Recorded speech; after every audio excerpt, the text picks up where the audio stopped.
mắt thì nhìn ra hướng này, nhưng mà cái mắt khác của anh chị, hai cái mắt vật lý này là hai mắt này, nhưng mà nó có thể có một cái mắt nào đó ở cái thái dương này, hoặc là có một cái mắt nào đó ở cái tay này, vừa lái xe nhưng nó vẫn cảm nhận được đường. Đến đoạn này là có ổ gà, nó vẫn lượn một phát, nó vẫn tránh được cái ổ gà.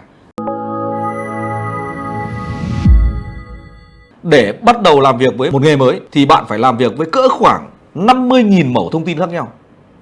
Anh chị có thể ghi lại. Bạn có phải làm việc với cỡ khoảng từ 40 đến 50.000 mẩu thông tin khác nhau. Sau đó bạn phải kết nối nó lại với nhau. Đó, thành một cái trật tự. Còn lại nếu như mà 50.000 cái mẩu thông tin đấy giải rác thì nó chỉ là thông tin thôi.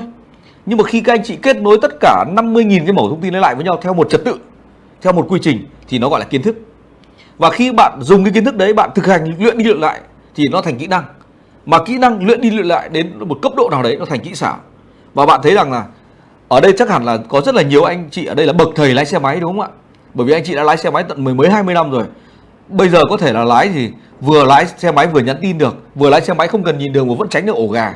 Đó là gì? Nó trở thành kỹ xảo rồi, nó được lập trình sâu thẳm ở trong vô thức của anh chị rồi. Cho nên là lúc đấy là gì? Mắt thì nhìn ra hướng này, nhưng mà cái mắt khác của anh chị, hai cái mắt vật lý này là hai mắt này, nhưng mà nó có thể có một cái mắt nào đó ở cái thái dương này, hoặc là có một cái mắt nào đó ở cái tay này, vừa lái xe nhưng nó vẫn cảm nhận được đường. Đến đoạn này là có ổ gà, nó vẫn lượn một phát, nó vẫn tránh được cái ổ gà. Đó là vì là anh chị đã làm với nó hàng rất nhiều giờ. Cho nên bắt đầu với một công việc mới, bạn sẽ phải kết nối với khoảng 40-50.000 cái mẩu thông tin. Và mỗi một mẩu thông tin đấy nếu như bạn dùng hết độ khoảng trung bình là 90 giây thì anh chị nhân lên đi là mất bao nhiêu thời gian? Nó phải hàng nghìn giờ. Và chúng ta phải làm việc một cách thấm đẫm vào trong đó hàng nghìn giờ. Thì lúc đấy chúng ta mới trở thành bậc thầy cái lĩnh vực đấy được. Chứ còn nếu mà không cứ mơ màng, sang bên này thấy hay lại chui vào một tí, sang bên kia thấy hay chui vào một tẹo, sang bên kia thấy hay chui vào một tí nữa, xong cuối cùng chả thấy ông nào hay cả, bởi vì nó cuối cùng cũng không ra tiền. Vì không ra tiền cho nên là bắt đầu mới loa làng lên, mà tất cả chỉ là vớ vẩn, tất cả chỉ là lùa gà. Đúng rồi, chính bạn đang là gà. Bởi vì có những thứ bạn không hiểu được thì vẫn là gà thôi. Cảm ơn bạn đang theo dõi video của Phạm Thành Viên. Cảm ơn bạn. Hãy chia sẻ nó ngay để có thể giúp đỡ được ai đó ở ngoài kia. Phạm Thành Viên, xin cảm ơn bạn. Mọi thứ nó đến với nhau không phải là tự nhiên, không phải là ngẫu nhiên, mà trong chúng ta, trong anh em mình ở đây, nó đã có một cái lượng tần số nào đấy nó giống nhau thì chúng ta sẽ hấp dẫn đến nhau và chúng ta sẽ gặp nhau ở đây. Thì lúc đấy mới tạo ra sự cộng hưởng. Còn ở với cái cấp độ cao hơn, khi mà trên 100 cá thể cùng hướng tâm trí đến một thứ thì nó tạo ra một cái thứ có tên, một cái từ khóa có tên là ý thức hệ. Anh chị em có thể đọc những cái kiến thức liên quan đấy ở trong vật lý lượng tử, nó rất là thú vị. Và có rất là nhiều thứ ngày xưa mình cho rằng là tâm linh, là ma quái, nhưng không, bây giờ nó giải thích bằng khoa học được hết rồi. Mọi thứ nó là năng lượng, mọi thứ nó là energy, và mọi thứ được kết nối với nhau thông qua các cái tần số sóng. Và não của chúng ta kết nối với nhau nó cũng thông qua các tần số sóng, gọi là sóng não. Bởi vì là khi mà anh chị em vẫn còn đang có những cái tư duy nó chưa văn minh, mà nó chưa cấp tiến, thì cái bức tranh về tiền bạc, bức tranh về cuộc sống, bức tranh về mối quan hệ, bức tranh về sức khỏe của anh chị, nó sẽ còn rất nhiều vấn đề gặp phải. Và khi mà chúng ta làm sạch được tất cả những thứ đấy, toàn bộ rác rưởi được vứt đi, thì nó bắt đầu cái sự cộng hưởng nó bắt đầu nó được diễn ra. Cộng hưởng ở đây trong cuộc sống chúng ta có thể là gì? Sức khỏe mình bắt đầu ngon dần lên, các mối quan hệ mới tuyệt vời hơn đến với mình, và mọi việc làm đến với mình nó đều hanh thông. Mọi việc là nghĩ được là làm được, và làm được là ra tiền được. Thì đó là gì?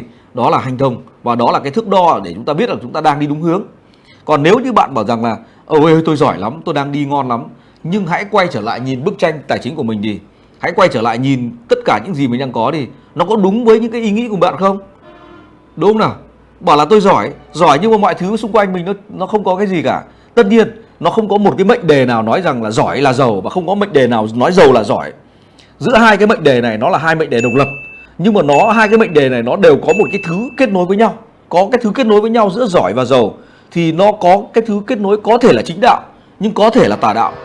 Nhưng nếu nó là tà đạo thì kết nối giữa giỏi sang giàu nó là một kết nối không bền. Bằng chứng cho thấy là gì? Có rất là nhiều anh tài ở ngoài kia, đúng không ạ? Một thời gian ngắn họ dùng tà đạo và họ đẩy tài sản của doanh nghiệp, họ đẩy tài sản của cá nhân họ lên mức rất cao, nhưng đến một lúc nó vẫn đổ vỡ, nó vẫn sụp xuống. Có ai nói là họ không giỏi không? Không, họ rất giỏi. Đúng nào? Có ai dám nói là họ không giàu không? Không phải. Họ có cả nghìn tỷ cơ mà, họ rất giàu. Đúng không ạ? Nhưng mà kết nối giữa hai cái trụ này, giữa giỏi và giàu này, nó là tà đạo, thì đến một lúc nó không thuận tự nhiên như bên kia thì chắc chắn nó cũng sẽ suy vong thôi. Cho nên là giữa giỏi và giàu nó sẽ có một cái thứ liên kết với nhau. Đó là một cái gì đó, nó là khai sáng, đó là một cái gì đó, nó là chính đạo, nó là cái gì đó là cái sự tử tế, nó là một cái gì đó, đó là khoa học, nó là văn minh thì nó mới bền vững được. Còn không thì sớm muộn nó cũng sẽ bị tụt thôi.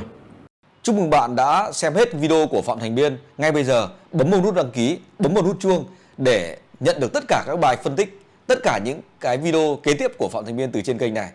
Ngay bây giờ bấm ngay, bấm ngay, bấm ngay, bấm ngay.